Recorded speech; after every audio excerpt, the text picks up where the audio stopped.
¿Qué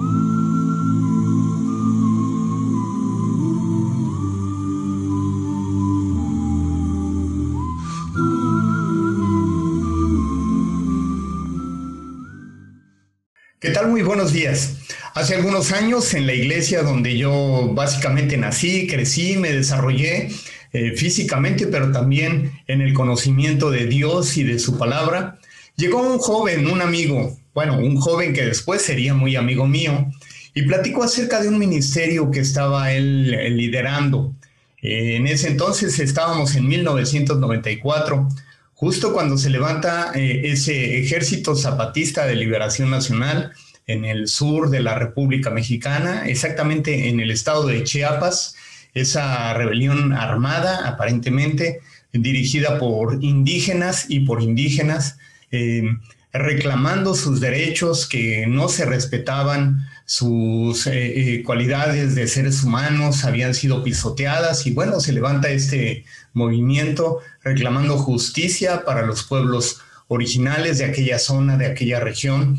Pero en medio de todo ese conflicto que trascendió a nivel internacional, había personajes que estaban ignorados en ese momento y que hasta ese momento habían sido perseguidos, ya tenían años de ser perseguidos.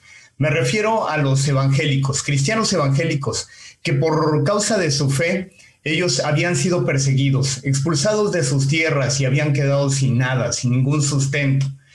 Este amigo, este hermano, entonces platicaba acerca de los cristianos evangélicos expulsados de sus comunidades por razón de su fe. Él explicaba entonces en ese momento que no era una cuestión religiosa, sino más bien de poder, porque cuando un cristiano evangélico llegaba a los pies de Cristo, dejaba las prácticas que les eran muy comunes, como tomar posh desde muy pequeños. El posh es la bebida alcohólica con la cual se embriagan todavía las personas en aquella región, y entonces eso los inducía a un alcoholismo permanente, desde muy pequeños, a la edad de 10 años ya los niños alcohólicos. Bueno, cuando la gente conocía del Evangelio, dejaba esas prácticas, dejaba de tener esos ritos que normalmente acostumbraban de muchos años, pero cuando ellos entonces dejaban estas prácticas era una pérdida, porque ya no tomaban parte, porque ya no estaban embrutecidos por el alcohol, y entonces los caciques del lugar empezaban a azuzarlos, los empezaban a intimidar por razón de su fe, hasta que eran expulsados, les quitaban sus tierras y les quitaban las pocas posesiones que tenían. Era un momento desesperado para ellos, porque aun cuando tenían muchos años de haber sido expulsados, en ese momento se estaba poniendo atención a los indígenas, porque esa era la exigencia del Ejército Zapatista de Liberación Nacional, y había mucho conflicto entre diferentes partes políticas en ese momento, y a los indígenas entonces se les voltea a ver, se empieza a trabajar a favor de ellos, pero los menos protegidos seguían siendo los cristianos evangélicos. Y en ese momento entonces es cuando viene este joven, este amigo, y nos comparte acerca de la situación dolorosa que están viviendo muchos de los hermanos. A ese momento ya había 30,000 personas que habían sido expulsadas, que habían sido perseguidas, muchos asesinados por causa de su fe. Y él nos comparte de este ministerio que se encargaba de recabar víveres, de recabar comida, de llevar también ropa para aquellas personas que estaban en mucha necesidad, hermanos en la fe, personas que habían creído en Cristo y que en ese momento no tenían ningún sustento. Bueno, eso movió mi corazón como el de algunos otros. Nos pusimos manos a la obra y empezamos a apoyar ese ministerio hermoso que nos dejó tantas alegrías, tantas satisfacciones de poder servir a nuestro prójimo. Y ese ministerio se llamaba precisamente Sabrán que son mis discípulos. Y lo recuerdo con mucho amor, con mucho cariño en ese entonces de 1994, cuando todo estaba siendo un caos allá en Chiapas. Nosotros nos dirigíamos con camiones para dar despensa, para dar apoyo humanitario a nuestros hermanos en la fe, principalmente porque eran los que estaban más desvalidos en ese momento. Nos tocó ver gente, familias muy acongojadas, muy tristes porque estaban siendo perseguidos, atacados, masacrados, y pudimos mostrar un poco del amor que nuestro Dios nos ha mostrado. Sabrán que son mis discípulos. Ese es el nombre de este ministerio, ese es el nombre de ese ministerio que levantó tantos ministerios, que apoyó a muchos pastores, a muchos hermanos que estaban siendo perseguidos y que gracias a la ayuda, gracias al amor desinteresado que se conseguía en la Ciudad de México, se pudo llevar entonces un poco de ayuda a estas personas, a estos hermanos en la fe, para impulsarles a seguir adelante en medio del dolor que estaban viviendo. Sabrán que sois mis discípulos. Y vayamos ahí a la palabra del Señor. Si tienes un ejemplar de la Biblia, te invito a que leas en Juan, capítulo 13, y voy a leer solamente unos versículos. Dice ahí la palabra del Señor, en estas palabras que le está dirigiendo nuestro Señor Jesucristo a sus discípulos, aquellos más cercanos, aquellos con los que había pasado ya casi 3 años en ese ministerio de mucha actividad, en donde ellos habían visto milagros, donde habían aprendido a caminar con Él, a hablar como Él, a conducirse como Él, incluso a pensar como Él, porque ellos tenían la mente de Cristo, porque esta era la labor que nuestro Señor les había inducido a tener, que tuvieran un pensamiento de acuerdo con la perfecta voluntad de Dios. Y en este contexto, entonces, cuando nuestro Señor está a punto de dirigirse a aquello que sería su crucifixión, que sería masacrado, que sería abatido, que sería crucificado en la cruz por nuestros pecados, en ese momento es que Él levanta estas palabras por sus discípulos. Se las dirige a ellos y entonces es un momento muy intenso, de una significación muy especial, porque ya lo hemos platicado, lo hemos comentado, las últimas palabras, las palabras que se dicen poco antes de partir, poco antes de morir, son muy significativas. Aquellas palabras que recordamos de nuestros seres queridos antes de partir se quedaron en nuestra mente y en nuestro corazón y se vuelven muy significativas. Estas son las últimas palabras que nuestro Señor les está dirigiendo a sus discípulos. ¿Cuántas palabras, cuánto pudo haberles comentado durante 3 años, que pasaba día y noche con ellos, que convivió con ellos, que ellos lo conocían, que sabía qué había en su corazón, que sabía cuáles eran las necesidades y sin embargo todavía no le conocían de manera profunda? Pero Él les está dirigiendo estas palabras que seguramente después de que se cumplió esto que Él había profetizado, que sería crucificado y que resucitaría al tercer día, estas palabras tomarían una significación especial para aquellos que le habían seguido, para aquellos que habían aceptado ese reto de ser llamados por Él, de ser instruidos, de ser capacitados, de pasar tiempo con Él. Estas palabras serían muy significativas. Y vamos entonces a Juan 13, versículo 34. Y dice así la palabra de Dios: este mandamiento nuevo les doy, que se amen los unos a los otros. Así como yo los he amado, también ustedes deben amarse los unos a los otros. De este modo todos sabrán que sois mis discípulos, si se aman los unos a los otros. ¿A dónde vas, Señor?, le preguntó Pedro. A donde yo voy, no puedes seguirme ahora, pero me seguirás más adelante. Señor, insistió Pedro, ¿por qué no puedo seguirte ahora? Por ti daré hasta la vida. ¿Tú darás la vida por mí? De veras te aseguro que antes de que cante el gallo, me negarás 3 veces. Estaba diciendo nuestro Señor a Pedro en este momento, a sus discípulos, les estaba dando la señal, les estaba dando la indicación, cómo la gente sabría que ellos son discípulos de Jesús. Y aquí nos seguimos haciendo la misma pregunta: ¿cómo sabrá la gente que nosotros seguimos al Maestro, que hemos llegado a los pies de Cristo, que le conocemos, que le amamos, que buscamos hacer su voluntad? Hace poco, platicando con uno de los hermanos de la congregación donde estamos acudiendo en este tiempo acá en Mérida, Yucatán, donde estamos viviendo mi familia y yo, y con mucho gozo nos estamos congregando, estamos compartiendo. El pastor con mucho gozo, con mucho amor nos ha recibido, estamos trabajando, estamos apoyando en la instrucción, en la escuela dominical, mi esposa en el ministerio hermoso que tiene del canto, mis hijos están integrándose de manera muy hermosa. Ha sido una bendición de parte de Dios porque el Señor nos ha unido para trabajar juntos en su amor.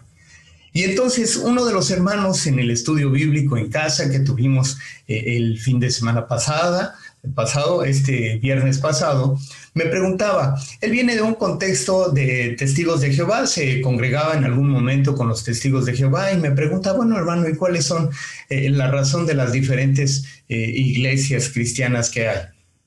Y yo le decía, bueno, hermano, son diferentes énfasis los que se tienen.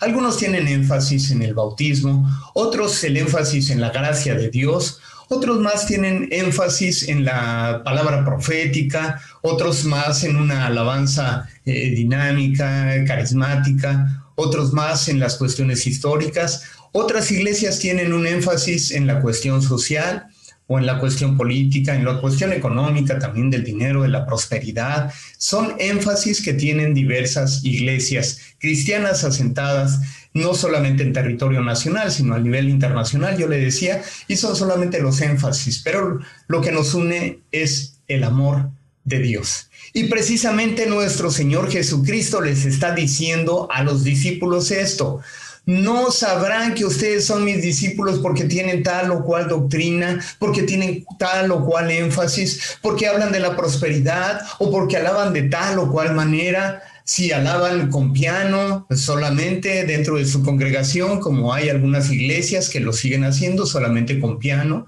y de manera muy armoniosa, muy solemne, cantando solamente himnos. O algunas otras iglesias que tienen toda la instrumentación con micrófonos, incluso tienen también danza dentro de las iglesias. Esto no es lo que distingue a las verdaderas iglesias de Dios, solamente las diferentes formas de adorar. Lo trascendental, lo realmente importante, que lo estamos aprendiendo en estas últimas palabras de nuestro Señor Jesucristo a sus discípulos, lo que realmente va a hacer la distinción, lo que la gente va a saber si somos discípulos del Maestro o no, no es si nos congregamos en la iglesia metodista, en la iglesia bautista, presbiteriana, pentecostal, neopentecostal. No es eso lo que la gente va a saber que nos distingue como hijos de Dios, como hermanos en la fe, sino el amor que tenemos los unos por los otros. Eso sí es fundamental, eso es elemental, el amor que tengamos los unos por los otros, decía nuestro Señor Jesucristo ahí un poco antes, porque nosotros lo hemos aprendido desde muy temprano en la iglesia incipiente, en la iglesia que apenas estaba surgiendo. Desde ese momento empezaron a haber divisiones doctrinales, desde ese momento empezaron a haber discusiones entre los apóstoles, entre algunos énfasis en cuanto a si tomaban una decisión u otra, en cuanto a las diferentes doctrinas, que por eso también se establecen los diferentes concilios a través de la historia de la iglesia. Se establecen concilios para reenfocar la doctrina sana que el Señor enseñó. Pero desde ese momento entonces empiezan a haber también divisiones. Por eso es que nuestro Señor Jesucristo, sabiendo todo lo que se iba a venir después de Él, les dice, esto es lo realmente fundamental. Ámense los unos a los otros. Esto es lo que va a distinguirlos de los demás. Esto es lo que la gente va a saber que ustedes tienen en su corazón y que ustedes son mis discípulos si se aman los unos a los otros. Esto es lo realmente importante. Esto es lo que tiene que trascender, no las diferencias en este tiempo en el que estamos en tanta necesidad. Mucha gente se ha apartado de la iglesia porque entonces ha visto que no llenaba su expectativa, porque en este tiempo de pandemia se dejó de congregar y se acostumbró a no congregarse. Esto es algo doloroso porque muchos caímos ya en esa dinámica en la cual recibíamos la palabra del Señor, y esto es muy bueno porque esto nos sostuvo, pero en algún momento cuando ya se están abriendo las iglesias es necesario estar en contacto. Es necesario acudir a la iglesia. Yo te invito a que acudas a la iglesia, a que te congregues en el nombre del Señor. Si no tienes una iglesia, reúnete ahí en tu casa. Pon esta palabra, pon cualquier palabra que sea dirigida por el Espíritu de Dios, para que sea de inspiración para ti y para tu familia, o para aquel grupo con el que te reúnes, pero reúnete en el nombre del Señor, para que sientas ese amor, porque lo hemos mencionado también muchas veces. El amor que no se siente no es real. Por eso es que tenemos que sentirnos la presencia, estar ahí reunidos, estar congregados, estar teniendo ese compañerismo cristiano, alimentándonos los unos por los otros, compartir cuántas bendiciones el Señor nos ha dado, para tener una perspectiva de iglesia, porque esa es la voluntad de nuestro Dios, porque eso es lo que nuestro Señor Jesucristo vino a establecer, una iglesia sin mancha, que se amaran los unos a los otros, para que la gente de afuera distinguiera que son discípulos del Señor, pero no solamente para hacer una división, sino para que ellos también sean impactados por el amor que tenemos los unos por los otros. Y vayamos ahí en Juan 15, que continúan siendo estas mismas palabras que nuestro Señor está dirigiendo a sus discípulos en ese último discurso hermoso que tiene nuestro Señor y que cierra de manera gloriosa, magistral, con una oración de intercesión, pidiéndole al Padre por aquellos que han creído y que le han seguido, pero también por aquellos que vendrían después de estos que estaban con él, que eran sus discípulos. Nuestro Señor está orando por cada uno de nosotros que vendríamos a los pies de Cristo, con el tiempo, con los años, con los siglos, y que le hemos conocido. Nuestro Señor estaba orando también por ti y por mí, los que habríamos de creer, por el testimonio de ellos que creyeron primero, y que a través de la fidelidad de ellos, a través del amor de ellos, nosotros hemos sido impactados también a través de las generaciones, a través de los siglos, y seguimos conociendo la misma palabra, la misma instrucción que Jesucristo nos dejó, que nos amáramos los unos a los otros.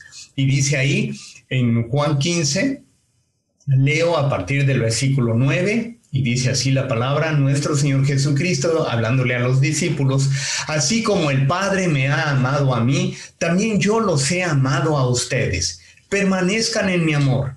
Si obedecen mis mandamientos, permanecerán en mi amor, así como yo he obedecido los mandamientos de mi Padre y permanezco en su amor. Les he dicho esto para que tengan mi alegría y así su alegría sea completa. Y este es mi mandamiento, que se amen los unos a los otros como yo los he amado. Nuevamente está recalcando nuestro Señor. Este es el mandamiento que Él estaba dejando. Esto era fundamental, que se amen los unos a los otros. ¿De qué manera estás expresando el amor hacia tus hermanos en la fe? ¿De qué manera te estás acercando a ellos? Porque este momento es de mucha necesidad. Este momento es también de mucha oportunidad.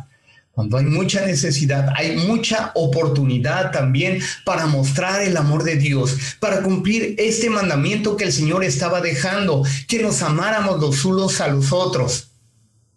Ese tiempo en el que ha habido tanta necesidad, tantas lágrimas por la pérdida de los seres queridos, por la enfermedad.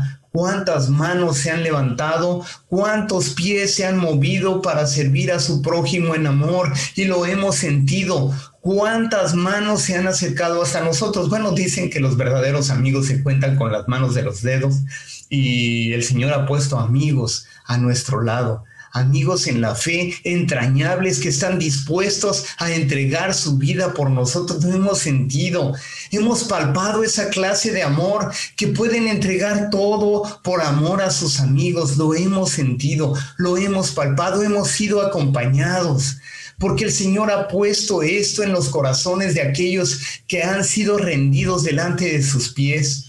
Y no es lo que distingue el acudir a cierta denominación o a otra, sino el amor que ha salido del corazón, impactado por el amor de Dios, sirviendo a su prójimo en amor también. Nosotros lo hemos sentido ahora que pasé por esta experiencia en la operación del corazón que tuve, ese procedimiento de destapar la arteria principal. Estuve a punto de sufrir un infarto fulminante, me decía el médico, el cardiólogo, y gracias a Dios llegué justo a tiempo para que hicieran el procedimiento y entonces destaparan esa vena, esa arteria, pusieran un stent coronario, como se le llama, y entonces pude salir adelante.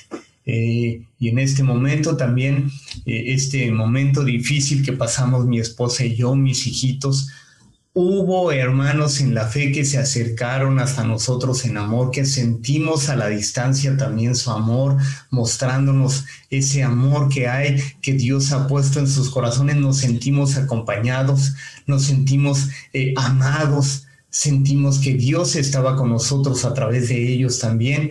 Y este es el amor que nos ha instruido el Señor, que tengamos ese amor los unos por los otros. Y es el amor que hemos sentido también ahí en la congregación, es el amor que hemos sentido entre hermanos en la fe cuando hemos pasado por necesidades diferentes. Tú seguramente lo has sentido, y si no lo has sentido, yo te invito a que te congregues, a que busques a los hermanos en la fe, a que te levantes para servir en amor a aquellos que están en necesidad en este momento. Seguramente tus familiares también han atravesado este trago amargo de la enfermedad y se han visto en necesidad de que les sirvas en amor, estés atento, y eso no nos cuesta mucho trabajo porque nos amamos, porque somos familia, pero es importante que este amor también lo muestres con los hermanos en la fe y que también lo muestres afuera, porque ahí estamos aprendiendo entonces que nuestro Señor instruyó que de esa manera conocería a la gente que somos sus discípulos, no para hacer una distinción, no para hacer elitismo, sino para que la gente sea impactada con ese mismo amor que tú y yo hemos sido impactados, que nos ha abrazado, que nos ha amado, que ha calentado y que ha incendiado nuestros corazones. Ese mismo amor quiere Dios que la gente conozca, para que ellos también sean impactados, para que lleguen a los pies de Cristo y para que le conozcan y para que sean también amados como tú y yo hemos sido amados por el Señor y nos ha mostrado su misericordia.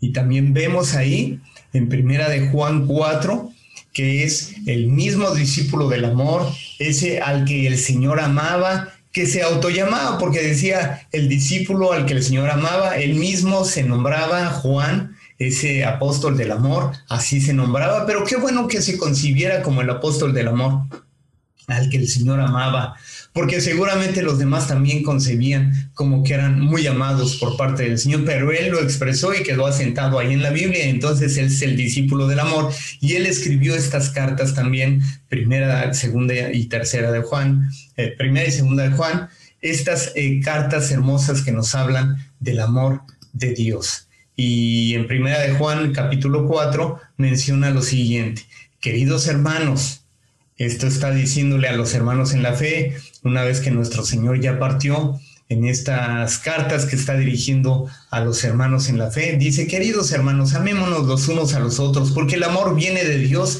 y todo el que ama ha nacido de Él y lo conoce. El que ama ha nacido de Dios, porque ha conocido ese amor perfecto, porque ha entregado su vida a los pies de Cristo y porque ha nacido a ese amor verdadero. Dice el versículo 8, el que no ama no conoce a Dios, porque Dios es amor. Así manifestó Dios su amor entre nosotros, en que envió a su Hijo unigénito al mundo para que vivamos por medio de él. En esto consiste el amor, no en que nosotros hayamos amado a Dios, sino que Él nos amó y envió a su Hijo para que fuera ofrecido como sacrificio por el perdón de nuestros pecados. Queridos hermanos, continúa diciendo Juan, ahí en Primera de Juan 4, queridos hermanos, ya que Dios nos ha amado así, también nosotros debemos amarnos los unos a los otros. Nadie ha visto jamás a Dios, pero si nos amamos los unos a los otros, Dios permanece en nosotros y entre nosotros su amor se ha manifestado plenamente. Quiero preguntarte, ahí en la congregación donde aún continúas, donde sigues persistiendo en congregarte, donde sigues reuniéndote cada domingo para mostrar el amor de Dios, ¿tienes diferencias con tus hermanos en la fe? ¿Hay diferencias que han surgido a través de los años con tu familia y con otra familia? Porque lo hemos vivido también.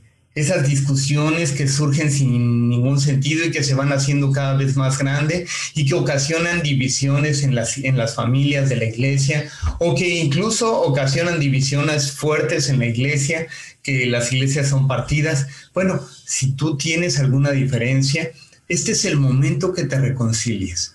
Este es el momento en el que hay tanta necesidad como para seguir empecinados en nuestras posturas. Es momento en el que ya tires la toalla en esas discusiones que no llevan a nada y que entonces sigas este precepto, este mandamiento que el Señor te mandó a ti y a mí de manera muy clara.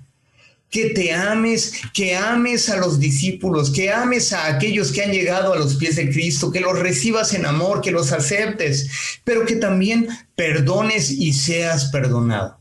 Porque hay muchas cosas que se han dicho sin sentido y que en su momento no sentíamos tampoco, pero por lo álgido de la discusión, de las divisiones que surgieron y que después ya ni nos acordamos de cómo surgieron esas divisiones, nos olvidamos del amor que debe de regir entre nosotros y entonces nos olvidamos de cumplir con este que es el gran mandamiento de nuestro Señor.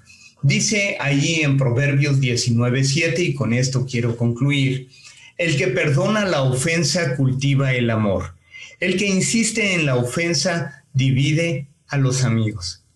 Insisto, repito, el que perdona la ofensa cultiva el amor. Es necesario que perdones todo aquello que te han hecho, todo aquello que ha lastimado tu corazón, todo aquello que te hirió, que te llevó a un proceso doloroso de tristeza, de angustia, de depresión, porque alguien de tus hermanos se levantó contra ti, porque testificó en tu contra, porque no te mostró el amor en caridad, en misericordia, al acercarse hasta ti y hablar las cosas que les dividían, porque esto es fundamental, que tengamos este amor y que lo mostremos con palabras, pero también con actos.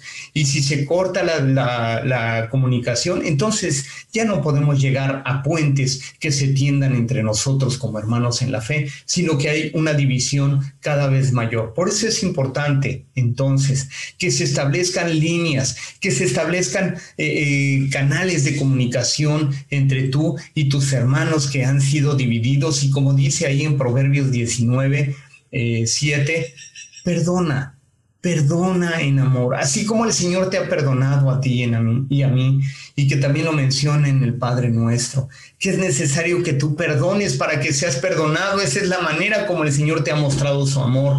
Esa es la manera como Jesucristo se entregó en la cruz por ti y por mí, para que perdonar nuestros pecados. De esa misma manera tú también tienes que perdonar a los que te han lastimado. Y este es el momento de pedir perdón y de perdonar también, porque el Señor nos quiere llevar a reconciliación. El Señor quiere establecer puentes de amor entre nosotros como hermanos en la fe. Yo te invito a que hoy mismo llames a aquella persona que te causó dolor y, si es posible, si está en tus posibilidades, hables con él y le muestres el amor que hay en tu corazón. Quizá no le digas te perdono, pero sí, perdóname por el sentimiento que albergué en tu contra. Perdóname porque en mi corazón hubo resentimiento y rencor contra ti, porque me sentí triste por esta situación. No sé, que el Señor te guíe para poder entonces establecer ese canal de comunicación y para que entonces también se cumpla la palabra de Dios en nosotros y que la gente pueda conocer que somos discípulos del Maestro. El que perdona la ofensa cultiva el amor de Dios, cultiva ese amor, riega esa planta, permite que siga creciendo ese amor entre nosotros. Pero dice ahí, el que insiste en la ofensa divide a los amigos. No seas un canal de división, no seas un canal que sigue ahondando en aquellas divisiones entre uno y otro, porque entonces a veces le hacemos el caldo gordo al enemigo, como dicen por ahí, seguimos alimentando la discusión, seguimos metiendo chismes. No te prestes para eso. Eso es el enemigo. Eso ya no tendría que caber entre nosotros. Ya no te prestes a chismes, a discusiones entre los hermanos. Mejor establece canales de comunicación entre unos y otros que sabes que están divididos, que tú seas el canal de amor entre unos y otros, que la gente conozca que eres discípulo del Maestro, que le amas y que el Señor te ha mostrado su amor y que tú has sido impactado por el amor de Dios y que ahora tú también muestras ese amor en actos de bondad, de misericordia hacia tu prójimo. Es momento que mostremos este amor. La gente necesita conocer que somos discípulos del Maestro, no para seguirnos a nosotros, sino para que ellos sean impactados por el mismo amor del cual todos tenemos tanta necesidad en este tiempo. ¿Qué te parece si cierras tus ojos? Y cerrando tus ojos, yo te invito a que medites en aquella persona con la cual has tenido divisiones, con la cual has tenido diferencias, que venga a tu mente el nombre de esa persona. Y que allí en tu mente y en tu corazón decidas perdonarlo en el amor que Dios te ha tenido también. Muestra ese amor por esa persona que causó daño, que causó tristeza en tu corazón. Muestra esa misericordia y ese perdón. Permite que el Señor tome tu resentimiento, tu tristeza en sus manos y que entonces quite todo ese odio, ese resentimiento de tu corazón y que empiece a renovar con su presencia, con su Espíritu Santo tu corazón, que empiece a traer restauración a tu vida, que el Señor te permita que puedas perdonar de manera completa, que entregues en este momento todo aquello que ha sido un pesar, una carga en tu corazón, que puedas liberarte y que entonces puedas recibir también el amor de Dios, para que entonces la gente sea impactada por el amor que Dios te ha mostrado y ese mismo amor que quiere también mostrar por tu prójimo. ¿Qué te parece si cierras tus ojos y oramos juntos? Te alabamos, Padre. Te bendecimos porque en tu misericordia, Señor, has tenido la iniciativa de amarnos, Señor, de que Cristo haya muerto en la cruz del Calvario por mi pecado y por el pecado de cada uno de los que están escuchando en este momento. Te has revelado a nosotros, Padre, nos has mostrado esa misericordia, Señor. Has dado de tu Espíritu Santo en nuestros corazones, Señor. Te has revelado, Señor. Y ahora, con ese amor, Padre, te pedimos, Señor, que tomes nuestro corazón y que lo restaures, Señor. Si hay algún viso, si hay alguna muestra todavía de resentimiento, de tristeza, de dolor, queremos postrarnos, depositarlo delante de ti, rendirnos de manera absoluta a tus pies, Padre, y pedirte que tomes nuestro corazón y pedirte, Señor, que nos ayudes a perdonar de la manera como nos has perdonado a nosotros, Padre. Trae restauración a la vida de cada persona que escucha, cada persona que está siendo ministrada por el poder de tu Espíritu Santo en este momento. Trae restauración. Trae perdón, Señor. Trae reconciliación, bendito Dios. Y en el nombre poderoso de Jesucristo, muestra tu amor. Incendia nuestros corazones. Llénanos, Padre, con tu paz, con tu misericordia, con el fuego de tu Espíritu Santo, Padre, para que entonces la gente conozca que somos tus discípulos, porque han visto el amor que tenemos los unos por los otros, como dice tu bendita palabra. Muestra tu amor, llénanos de tu amor, Padre, y que podamos mostrar ese amor en actos concretos de misericordia, Padre, por nuestros hermanos en la fe. En el nombre poderoso de Jesucristo te lo pedimos, que a ti sea la honra y la gloria. Aleluya. Amén. Nos despedimos con todo gozo, invitándoles a que sigan escuchando la palabra del Señor, pero ahora también que se sigan congregando. Algunas iglesias todavía no se han congregado, nuevamente han pasado a esa etapa de abstenerse y congregarse, pero en la primera oportunidad yo te invito a que te congregues, a que te reúnas con otros hermanos en la fe y a que muestres este amor que el Señor les ha dado los unos por los otros. Ahora clamamos y pedimos que el Señor te bendiga y te guarde. Que el Señor haga resplandecer su rostro sobre ti y ponga en ti de su paz. Amén.